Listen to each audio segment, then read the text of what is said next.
Dito sa 1 Corinthians chapter 10, basahin ko po from 1 to 10.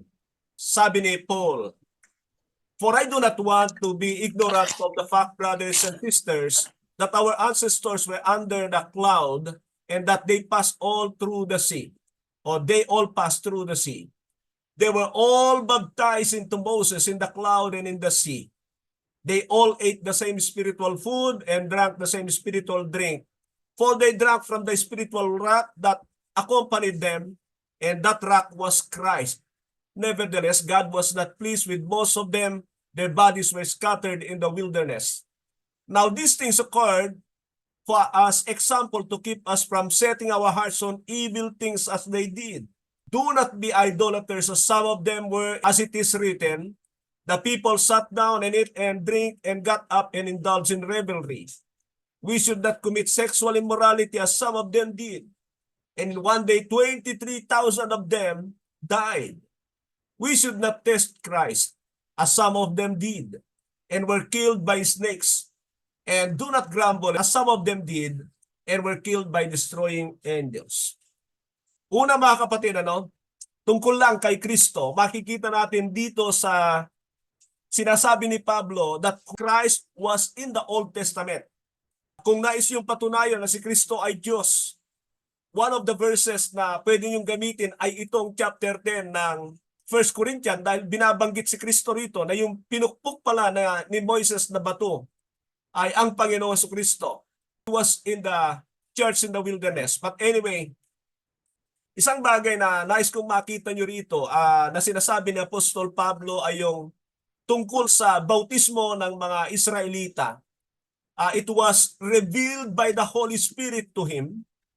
Para itong revelation, ito yung maganda na kapag ka ino-open talaga ng banal na Espiritu ang kaisipan ng mga mananampalataya, ay makikita nila yung mga katotohanan from the Old Testament. Kaya kahit tayo ay nasa New Covenant, ay ginagamit natin ang Old Testament, pero maingat lang tayo na hindi katulad ng paggamit ng marami na yung mga pangako sa mga Israelita ang inaangkin nating pangako. Lagi kong inuulit yan sapagkat ang pangako ng New Covenant ay mga eternal. Pag yan ay tungkol sa bagay sa mundong ito, mag-isip-isip kayo, that's not the promise of God. Everything that was promised in the New Covenant are eternal. Kaya nga, it is better. They are eternal. At yan ay nababanggit sa Hebrews chapter 8:6, Hebrews 10:34, Hebrews 11:40.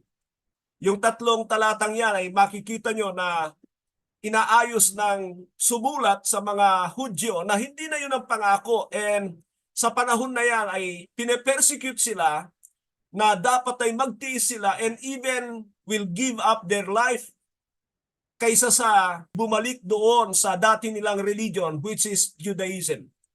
So, ipinakita ng banal na Espiritu kay Pablo rito ang larawan ng ginawa ng Diyos sa pangunguna ni Moises when they crossed the Red Sea. Ay sabi niya, it was a baptism. And alam natin ang bautismo mga kapatid ay napakahalaga sa New Covenant. Actually, hindi lang pinapansin ng marami o hindi lang nakikita ng marami na yung tinatawag nating Great Commission ay binanggit ng Panginoon, baptizing them in the name of the Father, the Son, and the Holy Spirit, and teaching them to obey everything that I have commanded you. And later on sa Mark chapter 16 ay sinabi niya, he who believes and is baptized. Lahat yan ay bautismo tungkol sa tubig. And i-connect ninyo sa John chapter 3 verse 5 na unless a man is born of water and spirit, they cannot enter the kingdom of God. Later on sa pagdating ng banal na Espiritu, sa Acts chapter 2, nung tanungin ng mga Hudyo na sumampalataya sa pangangaral ni Pedro, kung ano ang gagawin nila para maligtas, ang sagot ni Pedro, Acts 2:38, they already believe in the gospel about the Lord Jesus Christ. Kaya sabi ni Peter, repent and be baptized every one of you in the name of Jesus Christ for the forgiveness of your sins and that you may receive the gift, the Holy Spirit. So diyan ay makikita natin na yung process na yon ay makikita rin natin sa symbolical na ginawa ng Diyos sa buhay ng mga Israelita. Tingnan niyo ito mga kapatid. I do not want you to be ignorant of the fact, brothers and sisters, that our ancestors were all under the cloud and that they passed through the Red Sea. They were all baptized into Moses in the cloud and in the sea. They ate the same spiritual food and drank the same spiritual drink, for they drank from that spiritual rock that accompanied them. That rock was Christ. So yung pagdaan pala nila doon sa Red Sea is a picture of water baptism. Then, alam nyo, pag pinuntahan nyo yan sa chapter 12, 14 hanggang 14, and then ituloy-tuloy nyo sa chapter 20, ay makikita nyo rin yung sinabi sa verse 3. They all ate the same spiritual food. Ano ang punto dyan? Ang punto ay after ng baptism, they were given the law. They were given the law. At nandyan yan sa sinabi ni Kristo, baptizing them in the name of the Father, the Son, and the Holy Spirit, and teaching them to obey all that I have commanded you, sabi ni Christ. Yan ang Great Commission na hindi napapansin ng marami. That after water baptism, supposed to be, they would go through teaching. Kailangan ay turuan sila ng mga batas ni Kristo, the basic curriculum for discipleship and the laws of the kingdom that should be taught to the new citizens of the kingdom of God. Sapagkat hindi lang yan tungkol sa New Covenant, kundi tungkol din sa pagtatag ng kaharian ng Diyos ng Panginoon Kristo dito sa lupa. So makita nyo yung step by step. They were baptized into Moses, and then they ate the same spiritual food, and they drank spiritual drink, and they drank from the spiritual rock that accompanied them, and that rock was Christ. So gusto niyo makita si Kristo sa Old Testament? Puntahan niyo yung bato na pinukpok ni Moises. At pagkatapos nung sabihin sa kanya ay kausapin mo, hindi niya kinausap, pinukpok niya ulit, nagalit ng Diyos because it was an irreverent act dahil hindi niya sinunod ang Diyos. However, mga kapatid, tingnan niyo ito. Nevertheless, sabi ng verse 5, God was not pleased with most of them. So makita nyo na hindi dahil nakatawid na sila sa dagat na pula, hindi dahil natanggap na nila ang covenant at pagkatapos ay tinuruan na sila ng mga batas, okay na. No, makikita natin na nevertheless, delikado na. God was not pleased with the most of them. Their bodies were scattered in the wilderness. By the way, mga kapatid, crossing the Red Sea is symbolically naputol na yung kaugnayan nila kay Satanas. And dapat ay ganun din ang mga nabuborn again. Kaya nga new life after water baptism because nakipag-break na ang isang mananampalataya kay Satanas. So hindi na siya kayang abutin ni Satanas supposed to be. Pero ang kalaban ng mga mananampalataya ay ang kanilang sariling will. Na sabi rito, nevertheless, God was not pleased with most of them. Their bodies were scattered in the wilderness.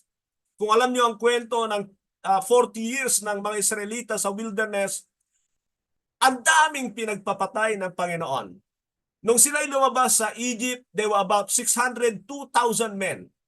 Mga tatay yon na kung sila ay may asawa at may dalawang anak, ay equivalent yan sa 2.4 million na tao na lumabas sa Egypt. Pero pag binasa nyo yung istorya nila, nung sila ay papasok na, ay kaunti lang ang nadagdag dahil ang daming pinagpapatay ng Panginoon. Actually, ang mga pinatay niya, lahat na nag-edad ng 20 nang lumabas sa Egypt, lahat yun ay pinatay niya muna, meaning new generation ang magmamana sa Promised Land. Dalawa lang ang nakapasok doon na nag-edad ng 20 pataas, si Joshua at saka si Caleb. So just imagine yung meanness ni God, yung kanyang holiness, na hindi mo siya pwedeng basta-basta lang gawin ang gusto mo. And basahin ko sa inyo ang verse 6. Now these things occurred as an example to keep us from setting our hearts on evil things as they did. Halimbawa lang yan. kailangan makita natin sila as an example for us, sabi ni Paul. Hey, look at this, sabi ni Paul. Huwag niyo silang gayahin. Naku, mamamatay kayo. It may not be physical, pero spiritual ay talagang gagawin ito ng Diyos.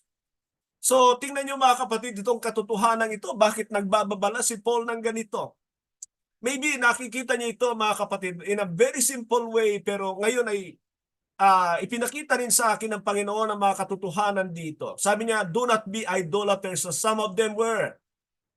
Now, ang idolatry sa old ay yung pagsamba sa mga Diyos-Diyosan. Ang idolatry sa panahon ni Kristo ay anything na priority natin kaysa sa Diyos. Sa Colossians 3:5 ay example niyan ay yung pagiging greedy is an idolatry. Yung inuuna mo ang mga bagay-bagay para sa iyong sarili. But anyway, that is an idolatry. Sabi na malinaw doon sa Colossians 3:5. The people sat down and eat and drink and got up and indulged in revelry. Yung talagang liberality ang gusto nila. Yung gawin nila ang kanilang gusto. Revelry is something in a sexual way. Parang talagang naghubad sila, tumatakbo sila, papunta rito at paroon. Yan yung mga sabi ni Moises ay sino man ang para sa Diyos, hugutin ninyo ang inyong tabak at patayin nyo ang sino mang makasalubong nyo. Talagang nagwala sila. Ganyan ang Israel nung pagbinasa nyo doon. I think sa chapter 32 ng Exodus yung bagay na yan. We should not commit sexual immorality as some of them did, and one day 23,000 of them died. Sa panahon naman ito ni Balaam, na kung saan they were tempted by the Moabites para magindal sa sexual immorality, and 23,000 of them died. 23,000. Imagine niyo yan? Samantalang tayo ngayon, iisipin natin, I am something special, I am a child of God. Well, mga kapatid, binibigay na nga na halimbawa ito. Should we take it seriously? Dapat bang paniwalaan natin ito? Paniwalaan natin yung mga modern preachers. Yun ang problema natin eh. We rely on emotions, we rely on what we feel and what benefits us, what is in our side. Yun ang gusto natin. Kaysa sa salita ng Diyos, winawarningan na nga tayo rito na kailangan nating tanggapin. And sabi niya, verse 9, we should not test Christ as some of them did and were killed by snakes. Do not grumble as some of them did and were killed by the destroying angels. Anyway, sa Numbers chapter 14 yata yan, yung kay Korah, Datan at Abiram. But anyway, mga kapatid, ano ba ibig sabihin ni Pablo sa lahat ng ito? Balikan natin ang chapter 9 at makikita nyo, he was talking about giving everything to the Lord, the best. Yan ang sinasabi niya doon eh. Sa chapter 9, na kung tayo ay talagang maglilingkod sa Diyos, sabi niya, may ibigay na natin ang todo. Basahin nyo ang 24 hanggang 27, ay makikita nyo yung talagang pagiging disiplinado at nais ni Pablo yung perseverance, yung nais niya talaga ay wholeheartedly. Yan ang ibig niya sabihin dito. So, ibig niya sabihin, nung sila'y dumaan sa Red Sea, supposed to be ay nagkaroon na ng pagbabago doon. Bago na kayo, di ba yan ang sabi ng Romans 6:3 and 4? Na, now if we die with Christ, we believe that we will also live with Him. During water baptism, ay inilalarawan niya yung kamatayan natin sa ating lumang pagkatao. At ang pag-ahon natin sa tubig ay larawan ng pagkabuhay na nandoon si Kristo sa atin. Ganito ang 6:3 ng Romans 4. We were therefore buried with Him through baptism into death, in order that Jesus Christ was raised from the dead through the glory of the Father, we too may live a new life. So, simple lang ito mga kapatid. I think it's basic, pero ang nakikita ko lang dito na nais ko ibigay sa inyo ay yung clarity. Yung clarity. Hindi yung malabo na pagpapaliwanag. Sana ay mapansin nyo ito mga kapatid, na kahit saan tayo pupunta sa banal na kasulatan, if we understand the new covenant, talagang magiging klaro lahat. And sabi nga ni Paul, I may not be a good speaker, but I made things clear to you. Yun ang importante sa atin bilang mga pastor, na maging klaro tayo sa ating ibinibigay na mensahe sa ating mga pinapastoran, because it is a great responsibility. Mabigat itong ating tinanggap. James 3:1, not any of you should presume to be teachers dahil tayong mga nagtuturo ay hahatulan ng mahigpit. Just imagine that, mga kapatid. Totoo ba yan? Of course, yes. Kaya nga, sabi ko sa inyo, seryosohin na natin ito. Imaginin natin ang buhay dito sa mundo, napakaiksi. Lalo na kaming mga senior citizen. And imagine also, if you believe heaven, if you believe eternal life, then believe eternal damnation. Hell, yung lake of fire, na kung saan ay, imagine mo 60 years in the lake of fire. Crying, weeping, gnashing of teeth, wailing, yan ang activity sa eternal damnation. Imagine nyo yan? Dito halos di na tayo makatawa dahil sa hirap ng buhay, lalo pa kaya doon sa lake of fire. So, ang encouragement ko sa inyo, minsan lang tayo mabuhay, napakaiksi pa, nasa dulo na tayo ng ating paglilingkod. Why not give the best? Yan ang tingin ko ay sinasabi ni Pablo rito sa mga Israelita. Why not give the best? Do not be like those Israelites that took for granted the God of heaven and they were destroyed. And wag nating ipalagay na nagbago ang Diyos, hindi natin siya mababago. He has given us His standard para sa ganon ay maging pamantayan talaga natin sa ating mga pamumuhay. Magandang Biyernes ng umaga, mga kapatid. At naway patuloy tayo pagpalain ng Panginoon. Ito po si Brother Art, nagsasabi, may the grace of the Lord abounds to you. God bless. Kuya Joseph, sorry, extended.